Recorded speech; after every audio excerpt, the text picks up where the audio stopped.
Welcome to Rumbo Minero, Cesar. How are you? Nice to see you, Jorge. Welcome, everyone. My name is Jorge Leon, and together with Cesar Campos, we will be developing this mining program, which is becoming an ever stronger and more... Well, this is quite fascinating for all Peruvians and naturally for us as well. Cesar. This week, just as you were mentioning a few moments ago, the Congress has delivered a significant blow to us with the REINFO measure. Certainly, I had received a warning quite some time ago, didn't I? The most unfortunate thing is that we are not extending the REINFO, but the process of formalization instead. Always looking for a euphemism for it that is a strange way, or not to graph it. The entire Peruvian population is being hurt by the illegal mining activities, which are the main sources of extortion and criminality. It is a slap in the face for all the Peruvians. Explosives, right? Using Many explosives. people who simply register with REINFO, which supervises nothing, have access to explosives. The police are unable to confiscate the explosives since they are in possession of REINFO, raising concerns that they might use them for various purposes, such as threatening individuals. Now they are considered top-tier Peruvians while we are seen as second-class citizens, those of us who are law-abiding and conforming, along with the 33,000 that he acknowledged. Dina Boluarte's government, in the end, through Minister Montero, they are left completely up in the air. I think we need to clarify much more. The floor will now go to the President of the Republic, Sherry. Let's see. Although their bench voted in favor in the committee, let's see what happens.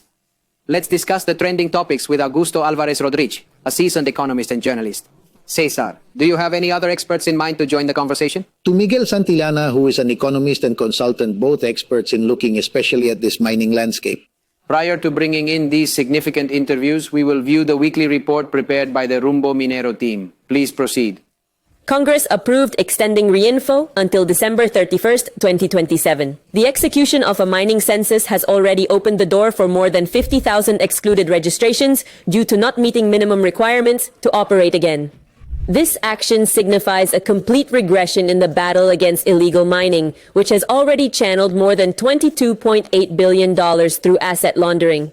Now, the decision rests with the executive branch, which must define whether or not to veto the ruling. Premier Ernesto Alvarez indicated that the government does not plan to reincorporate informal miners into REINFO and pointed out that, if necessary, the issue could be taken to the Constitutional Court.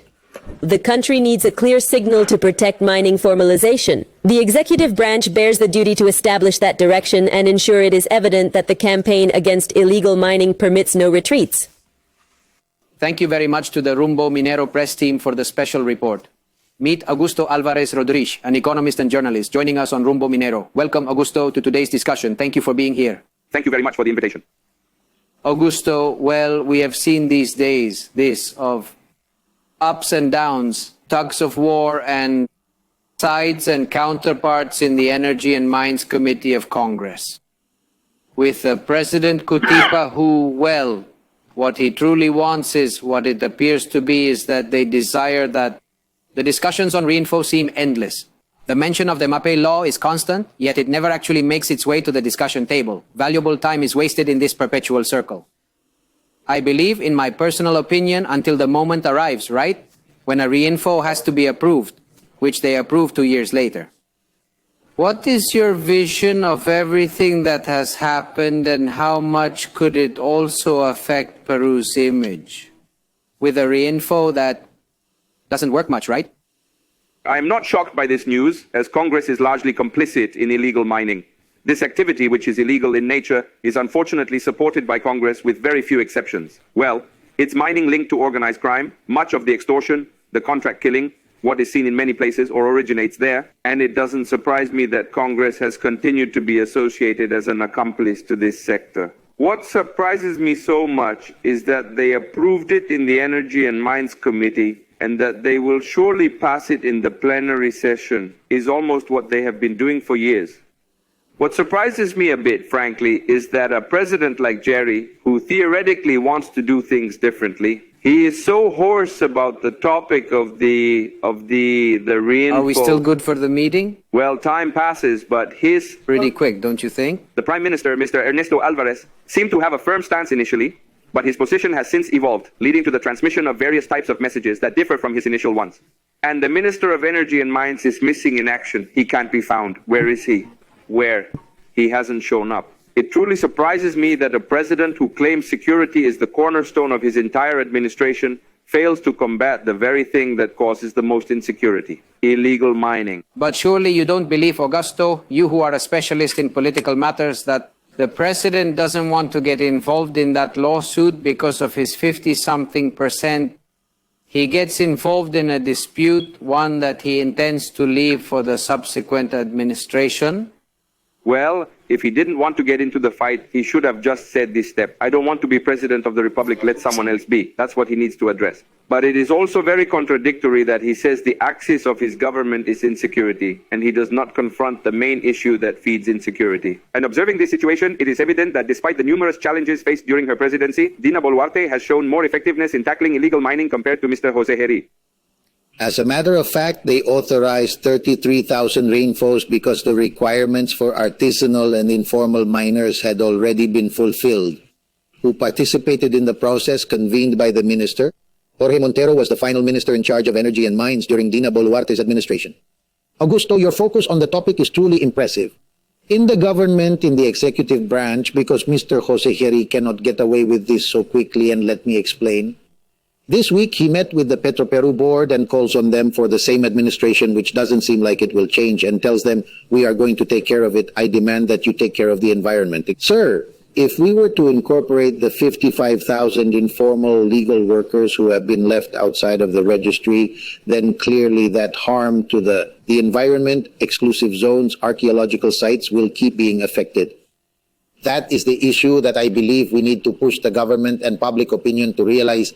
Yes, I agree with you, Cesar, what you are proposing, because it is a core issue at the present time. I maintain it is highly contradictory to claim that the cornerstone of your administration is security while failing to address the primary factor impacting insecurity, pollution, human trafficking, the kidnapping and extortion. So, what are we agreeing on? Are you playing for the Perhaps we should consult with the party owner Patricia Lee, who has the final say, rather than Jose Heri, who seeks advice from his mother. Creating a rapport with the key decision maker will ensure effective communication and swift resolution of issues. The bench of Somos Peru in the Energy and Mines Commission has cast 4 votes in favor of expanding the REINFO and none against its elimination. Therefore, it is clear. The sector, the party Somos Peru, is an ideology-free party whose ideology can be summarized as the need to support Peru, gathering individuals with various skills. I don't know Carlos Bruce, mayor of Lima, candidate for mayor of Lima, is a tremendous candidate, but they also gather people like Paul Gutierrez along the way. Who was the president of the previous Energy and Mines Committee, who is an absolute supporter of illegal mining, and Mr. Cutipa belongs to the same faction supporting illegal mining, and illegal mining constitutes organized crime. It is the origin of many of the evils, or the worst evil that Peru faces today,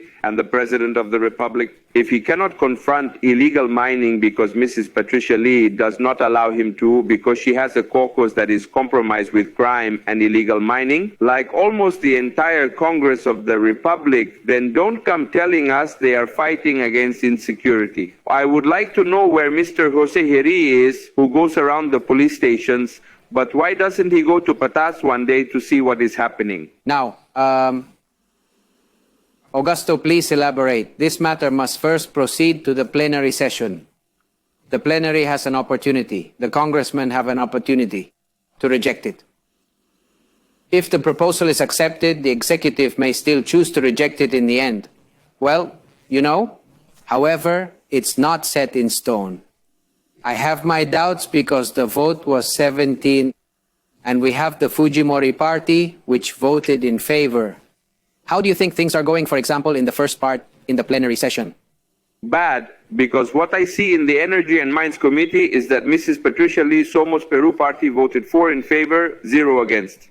APP, the party founded by Cesar Acuña, unanimously voted in favor of supporting illegal mining activities. Similarly, Fuerza Popular, led by Keiko Fujimori, also voted in favor of the controversial practice. These are the candidates, Mr. Luna Galvez, all in favor of illegal mining. Why are you going to go to one court and then the other, to the Energy and Mines Commission court, and then to the main floor of the plenary, to vote differently? I don't know. So you think that will hold up and they will approve it? It would take a lot for them to change unless there is strong social pressure, strong pressure from the media, from public opinion. When there are demonstrations every weekend, why aren't those marches directed against illegal mining? In such a situation, why do the transporters choose to remain silent instead of speaking out? I believe they should investigate the matter thoroughly to uncover the truth. Therefore, the transportation sector should go to the government palace, park their vans right at the entrance, and demand to know, Mr. President, whose side are you on?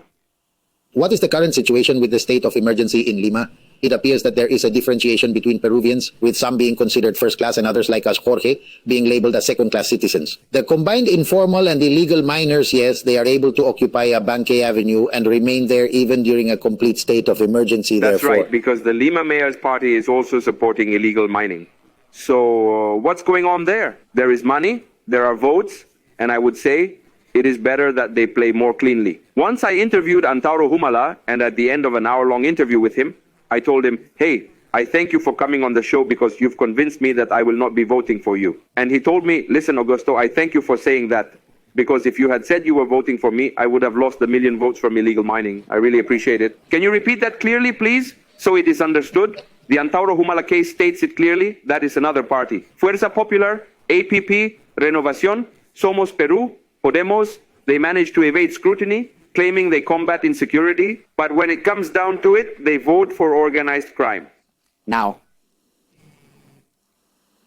we know we agree on the issue that the Commission acted wrongly, and looking at your analysis, the plenary session will be the same, and that's the only thing left. Now, we formally request the President of the Republic to join us, to take a stand, right? Not that it just stays there. Now, returning to the core of the problem, for an extensive period, we have dedicated ourselves to developing the MAP law, collaborating closely with all guilds and consulting with each union representative individually. And that simply never made it onto the agenda. That's right. Then, so, do you think the conversation about the MAP law should happen now or with the next government? I think it should be as soon as possible. The thing is, asking this Congress to do things right is almost impossible.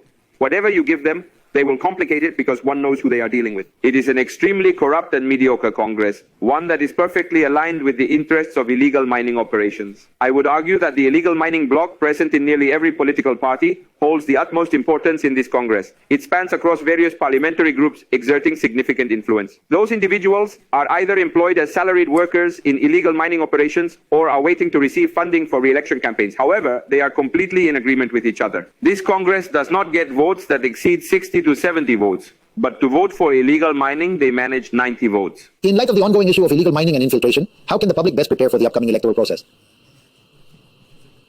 How should citizens approach the next election considering these factors that are influencing society? In practically 90% of the matches, I unfortunately have the impression that we have not yet managed to clearly convey to public opinion the understanding that illegal mining represents the extortionist element, that illegal mining is synonymous with hostage-taking. And that is what I think public opinion should understand better. If I were clearer about it, advances have been made. Yes, there have been campaigns by the Peace Collective, which are important, and many spokespeople have spoken there. However, the public must become much more conscious that it is illegal mining that is extorting you, the one demanding 100 souls from you, the one requesting 50 souls from you at your local grocery store. Agreed. All right. It's become very clear, I think, to Augusto. Yes? I fail to understand the reason behind voting in favor of the expansion of REINFO in the chamber. In the other, different ones will be voted for, like the Alianza or U-Block members who always campaign for their team, that now they say no to this today. This Congress is thoroughly associated with criminal activities. And above all, Augusto, the Fujimorism that has already openly said that they vote as a bloc, right? I mean, you are right. I mean, I think they will vote as a bloc because they have always said so. A party decision is made. So that's where the issue gets complicated. And I think, as you say, it's time for the president to finally take a position, right? And hopefully in the future we will have more Congress members like Mrs. Diana Gonzalez, who is one of the few Congress members who speaks clearly, with honesty, with decency, in a Congress that is a total Persian bazaar. Diana Gonzalez frankly deserves a distinguished political future. I would be willing to vote in this situation regardless of the political party involved. I'm not aware of Mrs. Gonzalez's party affiliation. I will vote for her for the preferential list because I want young people who speak clearly, who are aligned, and know where the bad and where the good is. Thank you for joining us. We are now going on a commercial break, but stay tuned as we'll be back shortly. In an industrialized world, safety is paramount. At Industrias Manrique, a Peruvian national company, we understand that safety begins with your feet. Every step you take in an industrial setting can be dangerous. That is why, at Industrias Manrique, our safety footwear, manufactured with the most durable materials and cutting-edge technology, complies with international safety standards. Each pair is designed to withstand the rigors of the industrial environment. All right. We have entered the America mining block, where, of course, we connect with Jose Gonzales to Wall Street, New York. How are you, Jose? Nice to see you, Jorge. I'm happy to be able to spend time with you. Bear in mind that Jose Gonzales oversees editorial content at Rumbo Minero magazine as our international editorial director. All right, Jose, please elaborate a bit. The International Energy Agency has drawn our attention, which, as you have been reporting to us, had been asserting that the demand for oil would reach its peak toward the close of this current decade. They have just revised their forecasts. Tell us a little about this modification. Exactly. It has been a 180-degree turn. Jorge, a report has just been published by the International Energy Agency, which was based in Paris, and it indicates that oil demand would continue to rise until the year 2050, aligning in some way with what has been OPEC's position and with whom the International Energy Agency has had a heated debate in the last 3 years. This annual report also projected that we would fail to achieve the goal of reducing temperatures by 1.5 degrees Celsius, contrary to its earlier statements. Under the Biden administration, the IEA had forecast that we would hit peak demand by the end of this decade and that corporations ought to cease investing in oil, gas, and coal. According to its report on global energy outlooks based on the existing policy framework, oil demand would reach 113 million barrels per day, or an increase of 13%. By 2050, OPEC predicts demand to surpass 124 million in 2024, gradually rising towards the future. It states that this projection is based on existing policies and not necessarily on aspirations regarding climate warming targets. OPEC has appreciated the updated perspective offered by the agency, further noting that the demand for gas is set to increase substantially moving forward, representing a 50% rise in potential demand between the year 25 and the year 50 period. According to the agency, gas investment represents $580 billion this year. Investment in intelligence in data centers, artificial intelligence, which is generating gas demand. This year's investment reached over $580 billion, surpassing spending on oil, amounting to $540 billion, which represents the energy demand and the impact that will continue to have on copper and oil. On the other hand, Jose, the focus this week has been on the resurgence in the stock market value of companies producing lithium. What could be the cause behind this sudden increase? You see, Albemarle is actually the corporation that manufactures the largest quantity of lithium globally. CISA has seen a 35% increase in its 50-day moving average. Why is that? According to a report published in Bloomberg, Ganfeng Lithium, which is the most significant company for lithium production within China, expects demand to rise by 30%. The stock prices have increased substantially, reaching their highest level in 14 months within China. To the extent that there is increased demand for batteries and infrastructure for electric vehicles, and China has announced it will continue to uphold its support for its electric mobility sector. The sale of electric cars in China has risen 33% so far this year, and 52% of the cars sold are electric. In other words, we might finally be close to witnessing a turnaround, as the English expression goes, in lithium prices, which had dropped by over 80% over the past 2 years. Very well. Thank you very much to Jose Gonzales. We will have, of course, all this information in our magazine. Thank you, Jose. A pleasure. All the information can be found in Rumbo Minero magazine.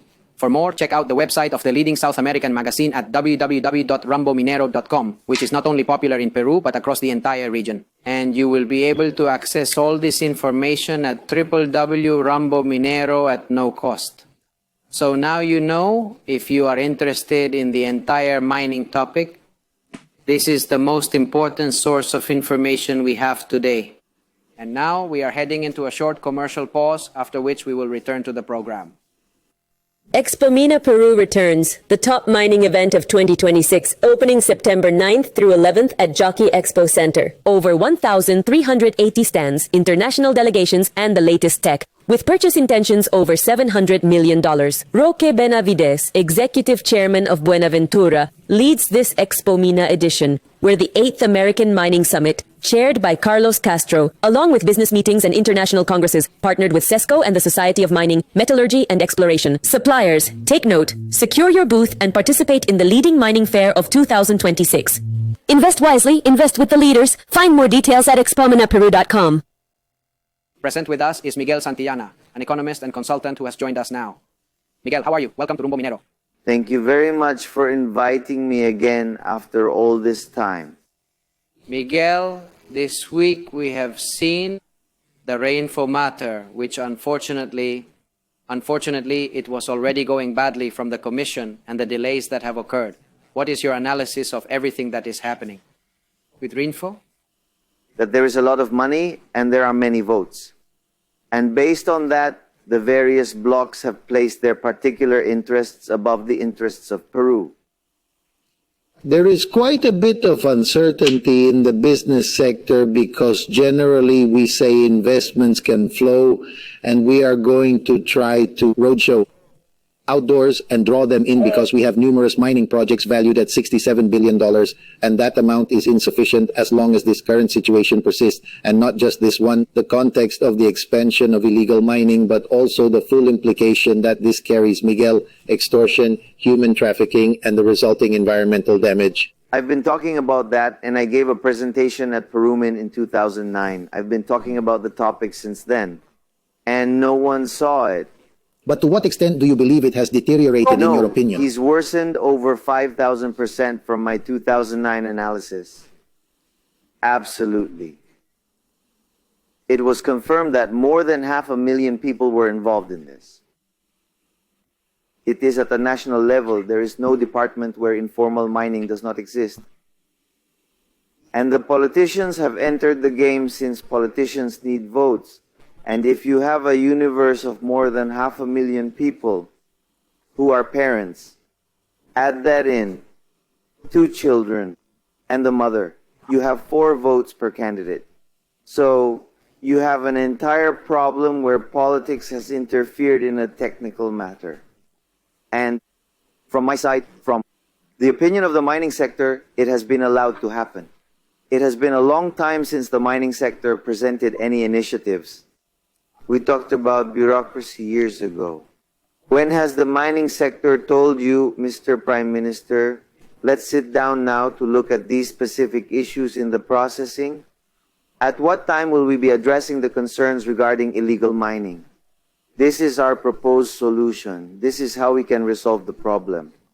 There isn't one. There isn't that proactivity from the mining sector towards the government.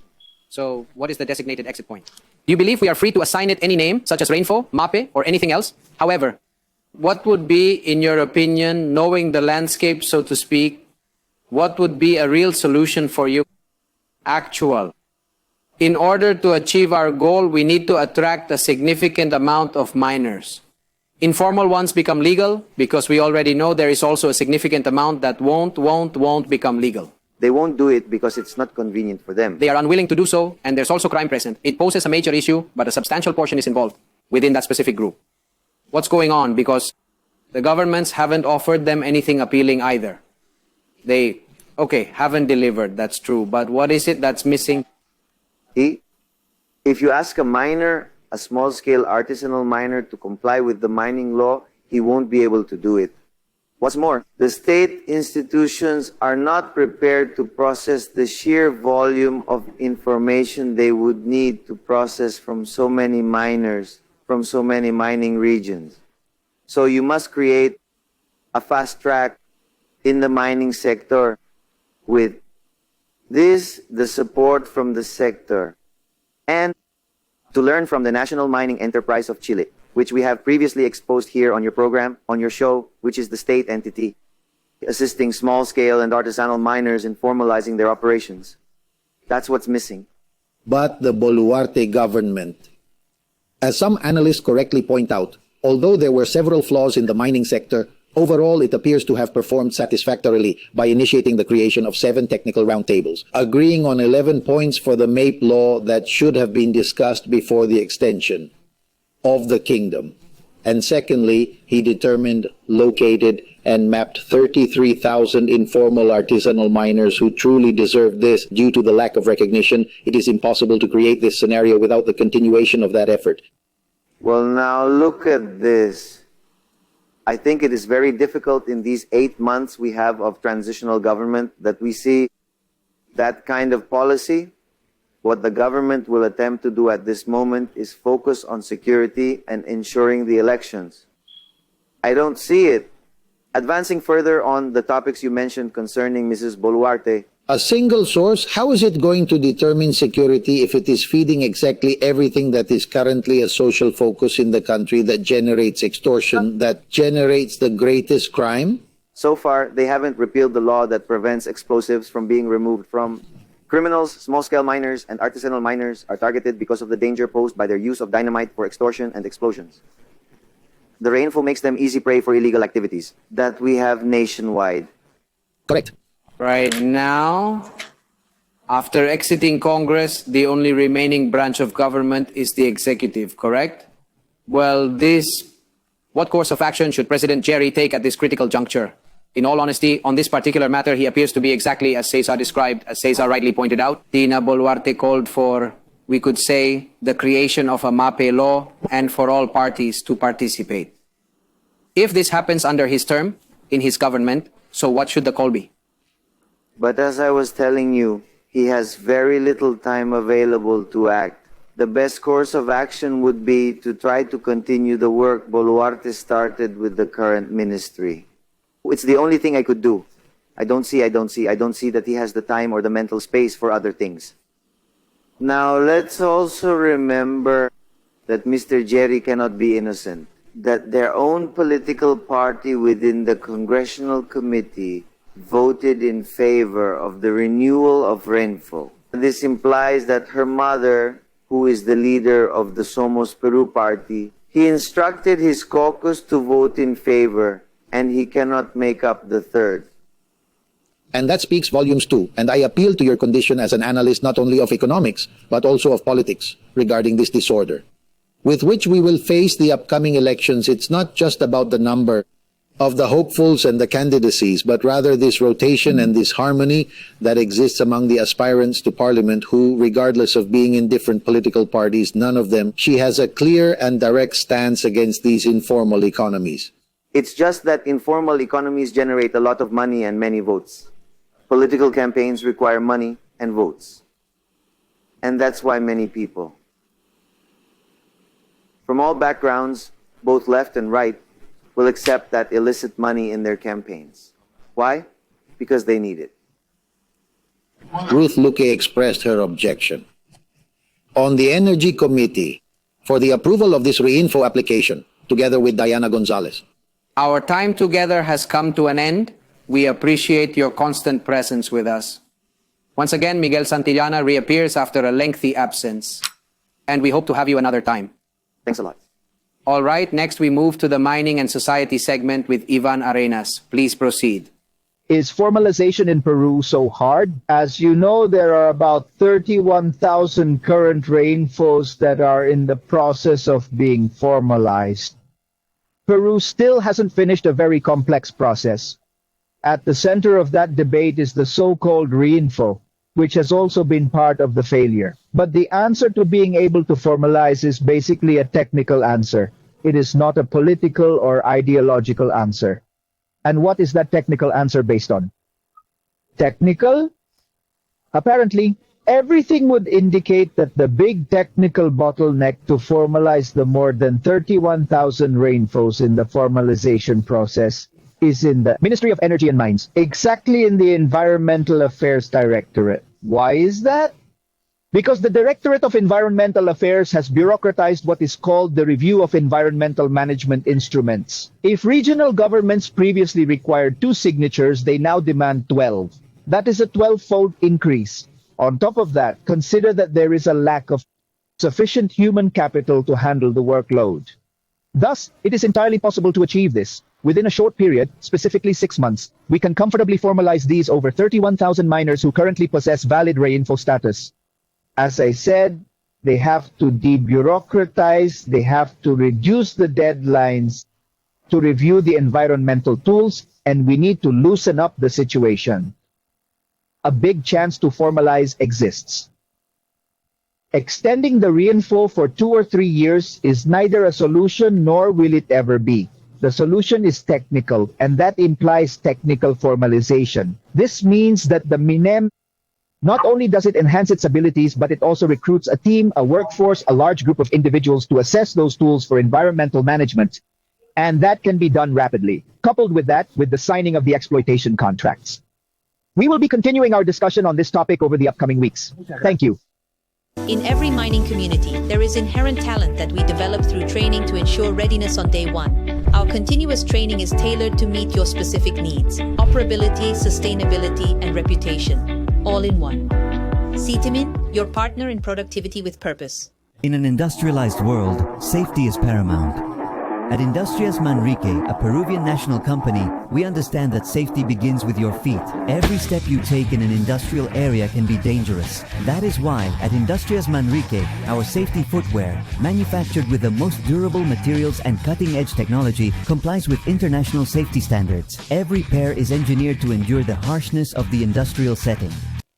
Well, reaching the end of the program, the conclusion, Cesar, what Álvarez Rodrich tells us, well, those are strong words. Miguel Santillana also has strong words.